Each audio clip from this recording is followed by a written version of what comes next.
Hello again, and it's me here with the second part of the content marketing strategies chapter 9 on social media in the selecting a social media platform chapter. Now, I know last time if you watched the last video which covered the first section alone of the chapter, I mentioned that I was going to actually do a scroll through the chapter and actually have it up on the screen, but then I actually went through it, started recording the video, and I realized, this actually it's too text heavy, and I really need this boiled down into an outline form. So I am back to the slides. I think these actually do a better job of showing the data that you need and all the pertinent information up close and personal. Now, if you would like, if you're looking to do something a lot at the same time, not just watch the video, you can always walk along with me and go through the sections. Just know the sections are written out, they're more prose, text heavy, and I don't have all the numbers in the slides here. You'll see I have a couple, but there are some more surprising data points that I will mention, but they are not in the slides here. You do have to look at those in the chapter. So without further ado, let's start with Facebook. And Facebook, number one social network in the world. I think we all know that at this point. Billions of followers, billions of users. And Facebook started in 2004. I know I wouldn't say I was an early adopter because I was not in college quite then. But I've had Facebook account since 2006. And it has been an interesting ride to say the least. Um, but not only that, but now it's number one for the 55 and up crowd, which is, I think we all know that. And I think we all see the engagement and the vitriol that goes on Facebook, but a lot of times that is managed. That happens not just with that older demographic, but with everybody, with all sorts of users. Um, but at the same time, when people are posting their own content on Facebook, it is generally photos and life updates. The way that I have always thought about Facebook is that is where you go to learn about your friends, longtime friends, high school friends, college friends, colleagues, childhood friends, family, distant relatives.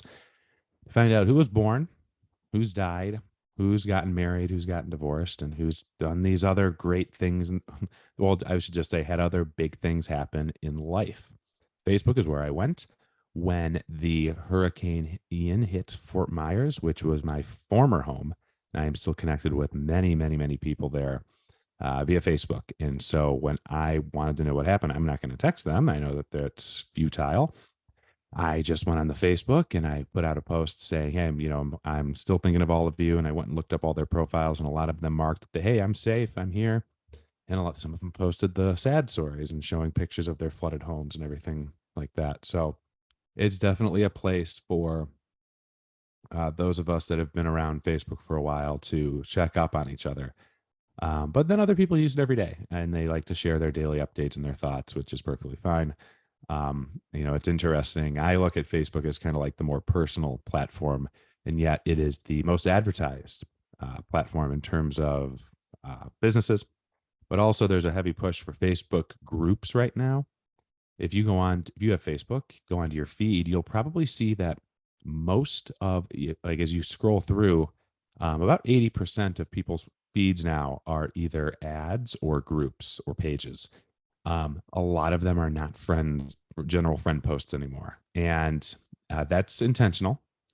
Obviously, if you don't follow any pages and you're not in any groups, that wouldn't be the case, but most people are. And you always get the ads targeted to you. But again, you can, wipe your data so that people can't target you specifically. And then you can just see your friends. But it has been very, very heavily commercialized. And, it is a pay to play in terms of the business side. Generally, if you have a Facebook page for your brand, you're only going to get about 2 to 5% of your followers that are going to see your posts. It's pretty small. If you want 100% of your followers to see your post, you need to spend some money. And that's why if I'm recommending a company to start a social network, a brand social network somewhere, I say don't do it on Facebook at all. I don't care if that's where your audience is, unless you have a budget. for advertising, that's not going to be the place to get new followers. However, if you are a small business, a restaurant, an organization, a business organization, like a nonprofit, local, that could be a place where you could see some success. And retail, food, that's really where the sweet spot is for Facebook. Obviously, the massive corporations succeed there, but in terms of putting it on a more practical level, where you or me would be starting a brand, Facebook is probably going to be best in those situations that are listed here under the business case. The other thing is that Facebook does not like YouTube, of course. So when you do video, you should definitely think about uploading it directly to Facebook. The way that I've always looked at it is Facebook is good to get video views for the first 72 hours. YouTube is the place to get views after 72 hours.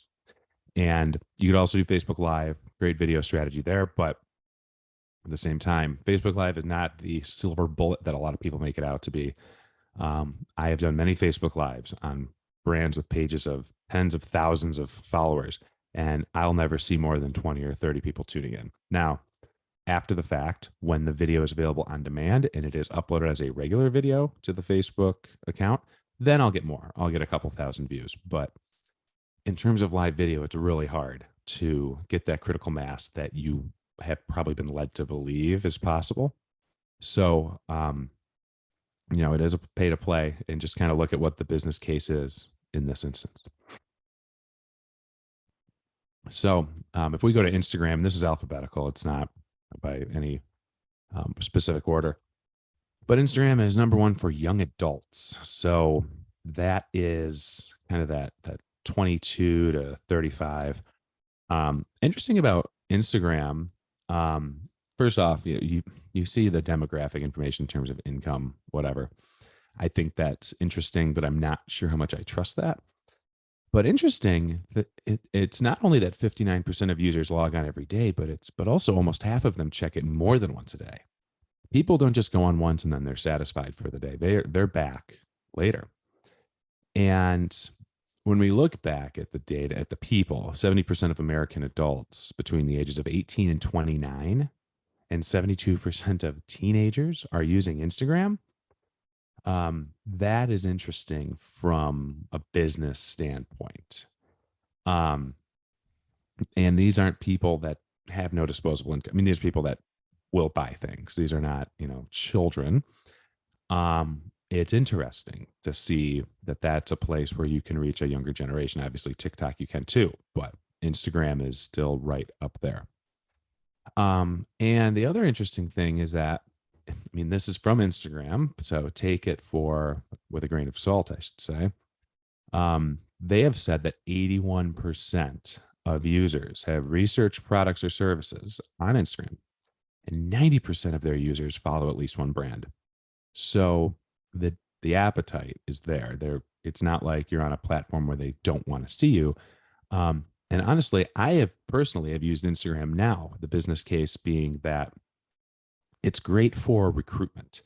Companies that are hiring regularly and are looking for younger talent should definitely consider Instagram, because that is often the first place that people that are job seekers are going to look when it comes to researching a business. That's not where they go to find out that you are hiring.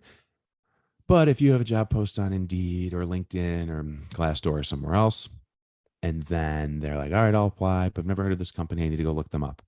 They might go to your website, but then they're also going to go find you on social media, probably Instagram. They want to see what you're all about. They want to see the people. They want to see if you have diversity. They want to make sure that there looks like that there's some fun company culture going on. And if your Instagram account is one, not there, two, kind of bare and just basic business stuff, that won't resonate with the younger job seekers. And not to turn this into a discussion about what Gen Z is looking for in terms of jobs, but Instagram is supposed to be a personal site where even brands should show people, and they should show content that is giving a kind of a behind the scenes, one-to-one personal feel, and kind of showing what the business is all about.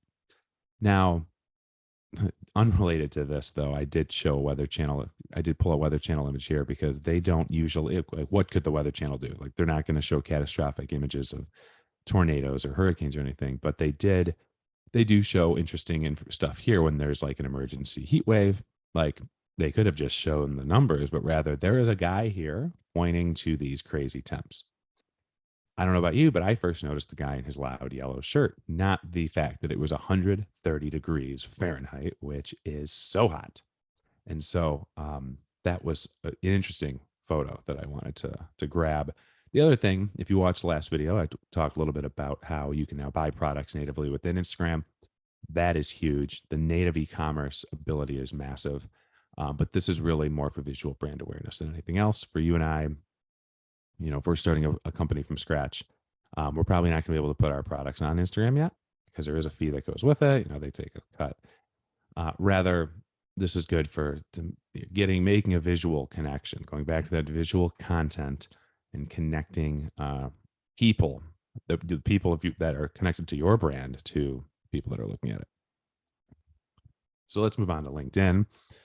This is the business social network, great B2B opportunities. People, there seems to be a misnomer, misconception about it, LinkedIn, but there are 700 plus million active users, like active user. This is not a niche whatsoever. And in another survey, it was by far the most trusted social network in terms of what you believe from the people and the information that they share. And that's really because a lot of people that are there and they're posting best practices, experiences, things like that from the business world, they're going to share information that has worked for them. And chances are, if you look at them and you look at their profile and you do a little bit of research, you're going to believe what they're selling, right? You're not going to look at the VP of marketing for Nike and be like, oh, that's a load of BS, right? You're gonna believe what they're saying. Chances are they've gotten to where they are with some success. So I understand why it's the most trusted social network, but also 4 to 5 users are decision makers, which for me is pretty interesting. Not only in that this is where some powerful people are, but also that's why there's a lot of people selling stuff. I use LinkedIn the most in terms of social networks, but I also have the most gripes with it as a result of that. I won't get into that today. The other thing I will say is that when you're posting stuff on LinkedIn, this is very different from what you'd be posting on Instagram. You could do some company culture stuff. There are companies that use LinkedIn similar to Instagram in terms of more of a networking and a recruiting tool. But at the same time, like business pages on Instagram have a much higher reach percentage than Facebook. I personally have seen around 8 to 12%. Now, if you were to Google, what percentage, it would tell you like 3 to 4. But everybody that I have talked to, I've done my own anecdotal research. Most of the people I have discussed this with have said it's not that low. It's much higher, and that actually it depends on how many followers you have. If your company page has 1 million followers, you're not going to reach 200,000 of them per post. You're not going to reach 100,000 of them per post. You're probably going to reach half that. So that's where I could see that 3 to 5% being legitimate. But most pages I manage are under 10,000 followers, and it's pretty normal to see several thousand viewing each post. Engagement rates fluctuate, but as long as you know what you're doing and you're sharing valuable content, it will get delivered to the right audience. Last thing on LinkedIn is I did want to mention their ad network. I didn't really talk about the Meta ads, but brands on LinkedIn are not really using much in the way of LinkedIn ads, but that's because it's more expensive. And also there's a product called LinkedIn Sales Navigator that you can buy for $99 a month, and you can get access to all sorts of people that you wouldn't normally be able to access. But using Sales Navigator is a tricky proposition. You don't just want to add somebody as a connection out of the blue and try to sell them something. It's got to be more about meaningful connections, building relationships, and honestly, not ever really selling them anything, but just trying to build some trust with them so that down the line, when it is time to sell something and you put out that post about a product or a service, that's when you can hopefully reel them in at least get them into that AIDA funnel and turn them into a warm lead. So I did want to mention a little bit about the LinkedIn advertising. Now we have Pinterest. I have not talked much about this social network except for in the visual chapter, because that is really where visuals can succeed the most. Um, at the time of writing this courseware, Pinterest was growing like crazy. The stock price had tripled, which I owned some shares of Pinterest, so I was pretty pleased. And they had said that their audience base had always been predominantly women, but they had said that they saw men had an increase of 50% in 2020 alone. But 80% of moms are still active on Pinterest, so it's still more female heavy. But the number one thing is this is really a DIY channel. If you use Pinterest, it's probably for something similar to that. It's pretty evenly utilized between Gen Z, millennials, Gen X, even baby boomers to an extent. And when I think of like Pinterest, it's really interesting because not only is it DIY, but this is really a good B2C place, but it's also it's all visual, right? So if you're not posting photos, you need to be posting other types of visual content. There are a lot of infographics on LinkedIn on Pinterest. A lot of infographics, a lot of data, charts, visualizations, comics, all the visual content forms that we went through in the last couple chapters ago are very prevalent on Pinterest. And it's a great place to build some thought leadership through some visual strategies. You are investing heavily in visual content and you're just posting it, say, with a blog, for example, or you're posting it on social media, on Twitter or Facebook. Um, this might be the place for you to start posting them organically, um, especially if you are in that B2C space.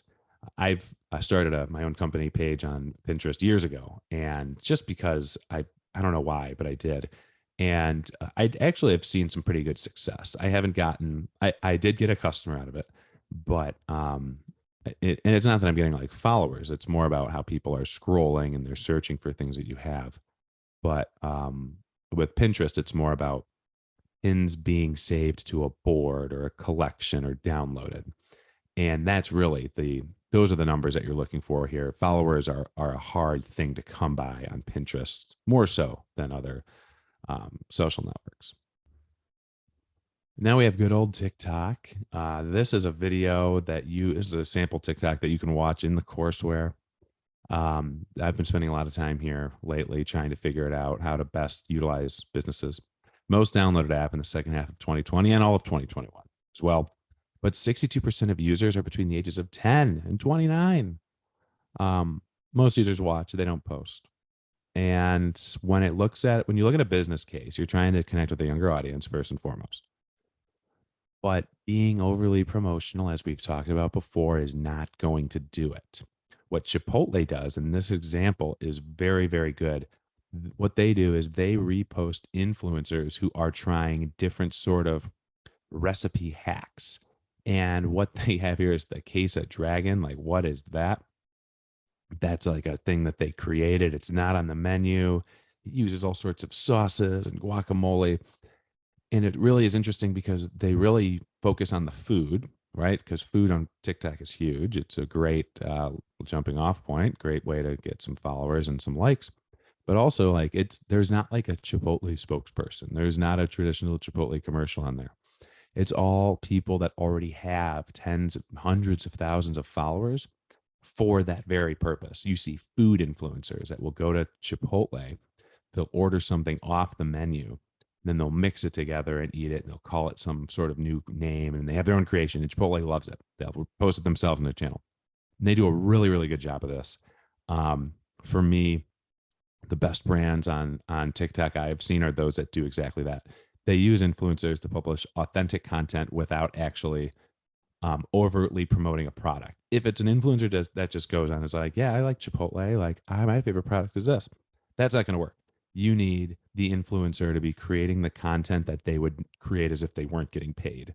And a lot of brands don't do that. That's kind of like 50% of what it's going to work. If there's three levels of success, or like the ways that of content on TikTok that will resonate with this Gen Z, Um, on the lower end, where nothing's going to work, is when you would post like a commercial or something like, "Oh, this is our Chipotle TV commercial, and here it is." Like that's not going to work. Something that's like halfway there is getting an influencer, but just having them be overly promotional. Still not going to work. But if you can get an influencer to recreate their own content that they would have created already, and just happening to use Chipotle as a brand, that is where you can see success, and that is where Chipotle's seen it. That's where a lot of other brands have seen success as well. A lot of B2B or B2C stuff here. The B2B element is still there's. I'm still looking at some best practices here from what I have seen myself. The best B2B stuff is more educational and motivational, not as much about the traditional salivating off the menu secret food things like what you see here with Chipotle. Then we have Twitter. This is probably the social network I've used the most over the course of my life, and it's kind of evenly distributed in terms of users and the demographics in the age groups. The really interesting number here is this last one under demographics. 99% of users of other social networks, and only 5% of Twitter users are using Twitter the most often.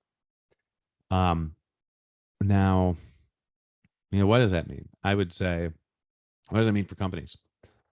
Well, the first point I put here was remarketing in that advert. You could do advertising on Twitter. And that's not really something that we're going to get into here. Um, if I had to look at, if I kind of like I mentioned in the last video, um, the idea here is that when you're thinking about Twitter and trying to get your brand position, Twitter has the lowest click through rate. So putting links on Twitter probably isn't going to work. You need to stop the scroll. That's the goal. How do you stop the scroll? And something here that the LG Electronics example, it's just an image that is on Apple TV. Something with who's that? Julianne Moore. Okay, that's fine. The stuff that stops the scroll really are videos and putting in text in your tweets that are going to put the most important attention grabbing stuff first. The timely and relevant newsworthy stuff is great. Data charts that help stop things too. But the businesses that are best here are those that can use Twitter for what individual people use it for, like what Wendy's does, where it's kind of created like a tangent of the brand, and it's more edgy, and they talk trash to other fast food restaurants.